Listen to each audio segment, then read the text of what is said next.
নমস্কার বন্ধুরা, মিট্টি কিচেনে আপনাদের স্বাগত জানাই। আমি ডিম সয়াবিন আলু পটল দিয়ে একটি রেসিপি করে দেখাবো আপনাদের সামনে। তার জন্য আমি নিয়ে নিয়েছি ডিম সিদ্ধ করে নিয়েছি, সয়াবিনটাও সিদ্ধ করে নিয়েছি, আলুটাও সিদ্ধ করে নিয়েছি, তার সাথে নিয়েছি পটল যেটা করে দেখাবো, আর নিয়েছি পেঁয়াজ একটু আদা কোড়া, আর নিয়েছি রসুন কুচানো, টমেটো, আর নিয়েছি লঙ্কা। আসুন এবার রান্নাটি করে দেখাই। আমি কড়াইতে তেল গরম করে নিয়েছি। এবার আমি পটলগুলো দিয়ে দেবো, আর ভালো করে পটলগুলো উল্টো পাল্টে নুন হলুদ দিয়ে ভেজে নেব। পটলগুলো দিয়ে দিচ্ছি।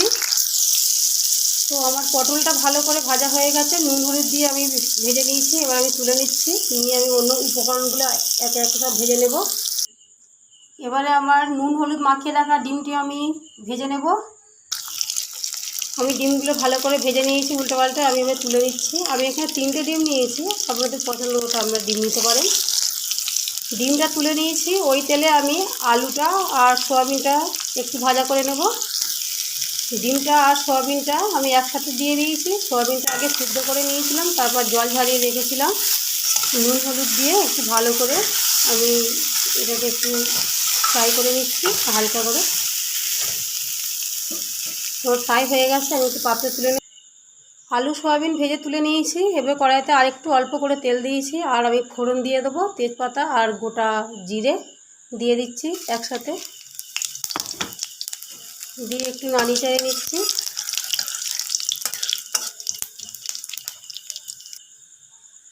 এবারে দিয়ে দেবো আমি কোচানো পেঁয়াজটা দিয়ে দিলাম। দিয়ে একটু পেঁয়াজটা আমি ভাজা ভাজা ভাজা মতো করে নিচ্ছি। একটু হালকা করে আমি নাড়াচাড়া করে নিচ্ছি, ভাজা করে নেবো।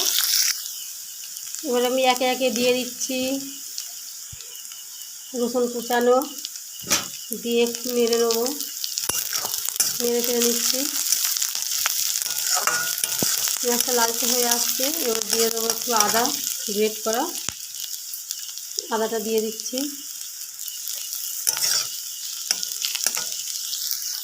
পেঁয়াজটা আমার সিদ্ধ হয়ে এসছে। এবার আমি টমেটো দিয়ে দেবো, টমেটো, আর দিয়ে দেবো লঙ্কা কুচি। পরিমাণ মতো ঝাল আপনারা দেবেন, যে যেরকম খাবেন। এবার একটা আমি নুন ছড়িয়ে দেবো, দিয়ে টমেটো ভালো করে কষে নেবো।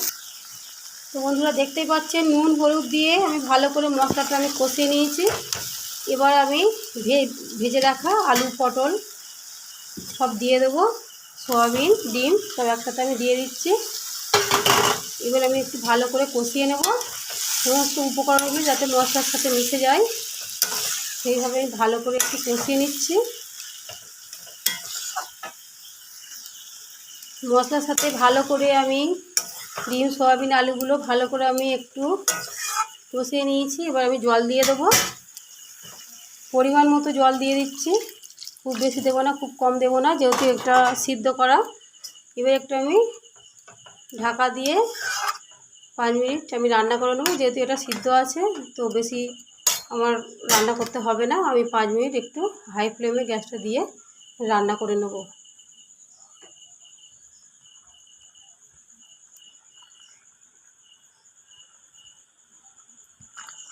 তরকারিটা মাখা মাখা হয়ে এসছে, আমি ঢাকা খুলে দিয়েছি। তরকারিটা মাখা মাখা হয়ে এসছে। তো আমি এবার একটু বাড়িতেই বানানো একটু রোস্টেড গুঁড়ো মশলা একটু ছড়িয়ে দিচ্ছি উপর থেকে, আর দিয়ে দেবো একটু গরম মশলা গুঁড়ো, দিয়ে আমি একটু নাড়িয়ে চাড়িয়ে নিচ্ছি।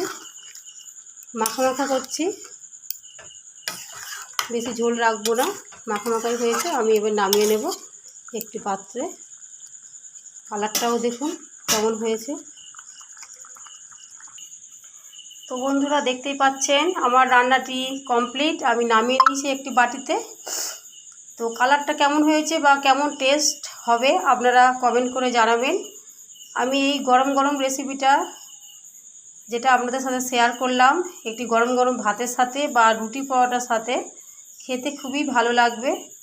আপনারা বাড়িতে খাবেন, আর আমাকে অবশ্যই কমেন্ট করবেন যে রান্নাটি কেমন স্বাদ হবে বা হয়েছে, সেই আশায় আমি রইলাম। আর আমার চ্যানেলটি অবশ্যই সাবস্ক্রাইব, কমেন্ট, শেয়ার, লাইক করবেন।